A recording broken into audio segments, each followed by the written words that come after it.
ગુજરાતમાં હવે નવરાત્રીમાં આખી રાત ગરબા રમી શકાશે. ગૃહ રાજ્યમંત્રી હર્ષ સંઘવી દ્વારા આ નિવેદન આપવામાં આવ્યું. નવલા નોરતાનો તહેવાર નજીક આવી રહ્યો છે. ખેલૈયાઓ મન મૂકીને ગરબે રમવા માટે થનગની રહ્યા છે. મા અંબાની આરાધના કરવા અને નોરતાનો તહેવાર ઉત્સાહભેર ઉજવવા માટે સૌ કોઈ આતુર છે. ત્યારે નવરાત્રીમાં ખેલૈયાઓ માટે ખુશીના સમાચાર સામે આવ્યા છે. ગુજરાતમાં હવે નવરાત્રીમાં આખી રાત ગરબા રમી શકાશે.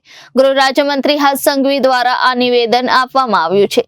હર્ષ સંઘવીએ જણાવ્યું કે ખેલૈયાઓ જેટલા વાગ્યા સુધી ઈચ્છે ગરબા રમી શકશે. નવરાત્રી માટે સીએમ ભૂપેન્દ્ર પટેલનો મહત્વનો નિર્ણય લેવામાં આવ્યો છે. આ વિશે ગૃહ રાજ્યમંત્રી હર્ષ સંઘવીએ વિડીયોના માધ્યમથી જાણકારી આપી છે. તેમણે જણાવ્યું હતું કે મા અંબાના તહેવારની ઉજવણી માટે સૌ કોઈ રાહ જોતું હોય છે, ત્યારે સૌ કોઈના હિતને ધ્યાનમાં રાખતા આ નિર્ણય લેવામાં આવ્યો છે. નમસ્તે, જય અંબે. નવરાત્રીનો પાવન અવસર આવનારા દિવસોમાં આવી રહ્યો છે. મા અંબાની ભક્તિ અને શક્તિમાં રંગાવવા માટે ગુજરાતના સૌ નાગરિકો તૈયાર થઈ ગયા છે.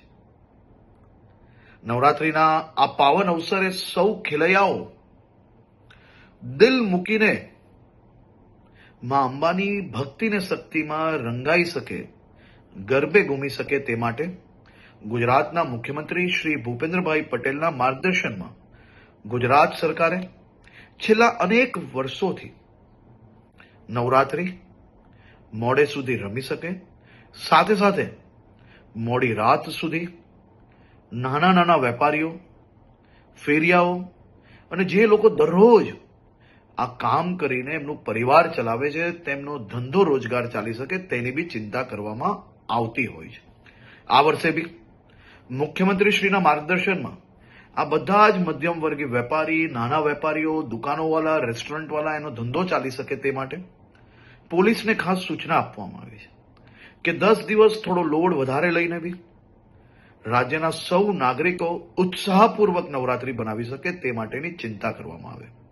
સાથે સાથે સૌ ખેલૈયાઓ અને આયોજકોને બી વિનંતી છે કે આપણું મ્યુઝિક, ડીજે, બેન્ડ આ બધું આપણા જ આજુબાજુમાં રહેતા લોકો, અગર હોસ્પિટલની બાજુમાં આયોજન કરતા હો તો ત્યાં આ બધી જ જગ્યાઓ પર લોકો બીજા જે ત્યાં રહે છે તે હેરાન ના થાય તેની બી જવાબદારી આપણી છે.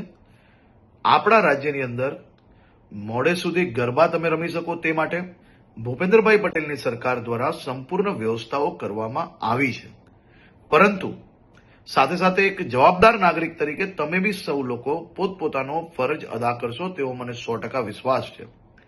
સૌ લોકોને ફરી એકવાર જય અંબે અને આપ સૌ લોકોને નવરાત્રીની ખૂબ ખૂબ શુભકામનાઓ હમણાંથી જ આપું છું. નવરાત્રીમાં દિલ મૂકીને આપ સૌ લોકો મા અંબેની ભક્તિ કરી શકો તેવી આપ લોકોને ખૂબ ખૂબ શુભકામનાઓ.